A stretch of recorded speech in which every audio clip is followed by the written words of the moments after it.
Hi, I'm Lizzy with the Biz. I'm here with Brandon Couden. He's out of Columbus, Ohio, CrossFit Grandview. How's it going, Brandon? Good. How you doing? Not too bad. So, Brandon, real quick, why don't you tell everyone a little bit about you and about your gym? Okay. I have been involved in CrossFit since about 2007 or 8. I started dabbling in it. I took over the old Rogue affiliate. So most everyone's heard of Rogue. So Rogue got into the equipment business and shifted out of owning an affiliate. I took over their old affiliate with Graham Holmberg, and then moved the affiliate maybe about 10 or 15 miles into a bigger location, and now it's called CrossFit Grandview. Very cool. And you mentioned your partner, Graham. So, you guys split a little bit ago. And I'm curious to know how that impacted your business because he's pretty well known in the CrossFit world. Yeah, absolutely. As just how businesses go, our business grew, and just our ideas started to kind of split apart. And, I ended up buying him out of the business, and then he has his own affiliate now. We do close to double the revenue that we did when we were partners. So Oh, we're wow. doing quite well without him. Were there any fears that you had when you guys split up? Were you worried about what was going to happen with the gym, or were you feeling pretty good about it? Absolutely. Yeah, anytime you split from a business partner, especially one that's one of the 10 most well-known CrossFit athletes in the world, you're going to have some fears about, hey, is everyone coming to the gym because he's here and things like that. And I absolutely had all those fears, but I didn't let that deter me from pressing forward and trying new things. And in the end, it didn't affect the business negatively. Got it. And so when did you join the Biz? Because I know you're a member of the Biz, and that's helped you a lot. When did you get involved there? So actually, pretty shortly after that happened, what I wanted is when you have a business partner, you have someone to keep you accountable. So Graham and myself, we would keep each other accountable. And once I was running the show by myself, I wanted something to keep me accountable and to keep learning. And so I had heard about the Biz back in 2008 maybe. I had seen some stuff about the Biz, and where my business was when it started, I don't think I could, at least I felt like I couldn't have afforded it. And I wish I would have done it right away because it would have helped me get a lot of systems into place that I had to, it took me years of growing pains to learn something I probably could have learned in, a couple months. So that, I kind of kicked myself in the butt. It's almost like, oh, I wish I would have started CrossFit back then, same type of thing. I wish I would have started it a lot earlier. It would have helped me get dialed in rather than 6 years down the line. It would have helped me get dialed in right off the bat. So, Right. so I wish I would have started it earlier, but I started it about a year ago, and it's really helped me, stay dialed in and new ideas and new ways to improve the business. So let's do a little side-by-side comparison. What were your monthly revenues like before the Biz, and what are they like now? Trying to think. So monthly. So before the Biz, if I could just say really roughly, we're probably doing 20 grand more per month now than we did when I started with the Biz. Wow. So yeah, it's pretty significant. Yeah. We already had a business that was pretty big. I think we did $680,000 in 2013, and we did over $1 million in 2014. Wow. That's a huge increase. Yeah, especially for a business that I thought, then the thought process was that we had maxed it out, and we certainly hadn't done that. Right. So you definitely got your return on investment with the Biz. Absolutely. So for people watching this, they're definitely going to want to know what were some of the tools that really helped that you used from the Biz to grow your business, more than $400,000 for your year? A lot of it was, and I'll just speak in general terms because I used a lot of little different things from different modules. But what I would do is I would watch a module as I got dripped to them.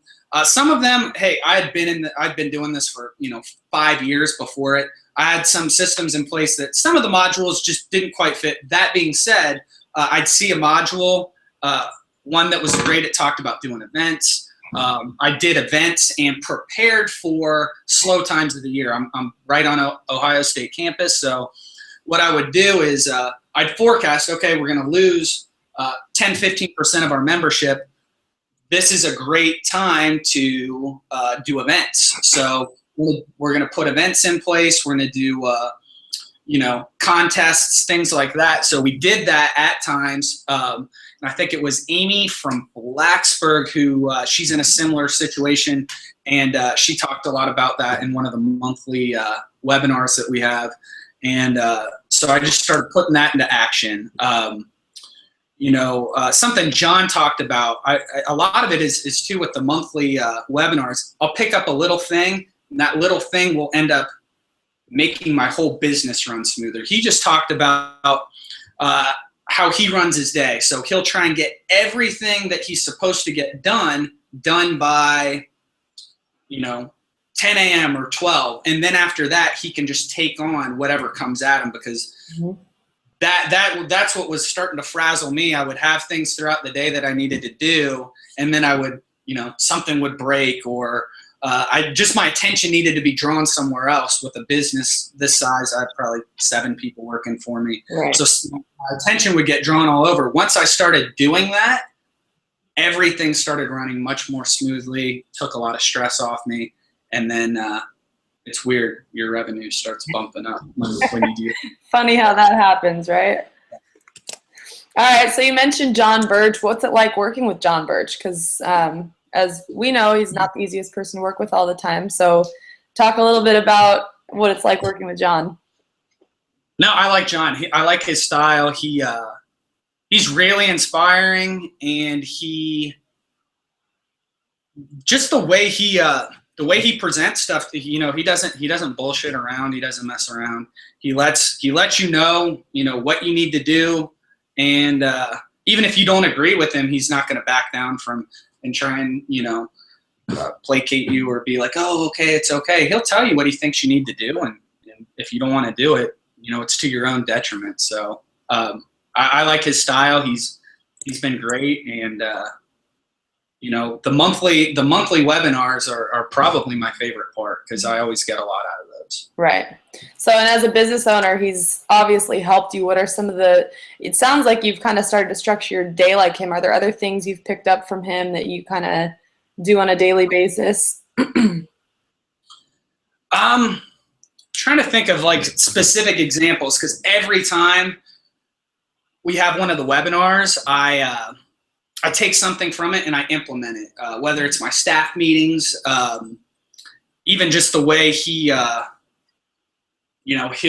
present an idea, and then I'll present that to my whole staff in the meeting. So I'll convey what I learned to them. And yeah, so just things like that basically have really helped me, and it's helped get my whole staff thinking along the same lines, and that's huge. When you get everyone acting professionally and thinking the same way that you as an owner think, it helps dial in your gym. And I'm in a market with 30 other affiliates in a city that's not huge, in Columbus, Ohio, and we have competition that's sprung up all around us, and we separate ourselves with professionalism and just the quality of our program, and the BIZ tools have helped a lot. Well, and you mentioned staff, and I know a lot of gyms that's their biggest issue, is they're on board with things, but they can't get their staff on board. What have you done to kind of get your staff to, you ask them to do something, they do it? How do you keep them, motivated? So one way is one of the modules, the associate model. So what I've started to convert, my staff is on salary, but what I've started to do is tie them in to the overall revenue of the business. So they end up getting 15% on top of their salary of the overall profits of the business. So as we do better, they get bonused out based on that. So it keeps them bought into the business. And as we do better, they're seeing their paychecks go up. Right. All right. So just before we go, what's some advice that you'd have to somebody that was maybe looking at the biz stuff, wasn't sure about it? What's some advice to somebody that's just curious about it? Take the plunge. There's really not a lot to lose if you have a business. The money you're going to invest in this is definitely going to pay itself off if you do it. It's like anything though. You can't just. It's not magical. If you just sign up for it and don't do anything, nothing's going to happen. But if you go through the modules and you implement them and you use the tools, you will see your revenue go up. You'll see your business improve, and you'll see your lifestyle improve. Yep. Well, thanks, Brandon. I really appreciate your time. Keep kicking ass out there. You're a badass, and I know there's going to be people watching this that are like, I want to be like Brandon. So keep kicking ass, and I hope you have a good rest of your day. Hey, thanks a lot. Nice to talk to you. You too. All right, I'll see you.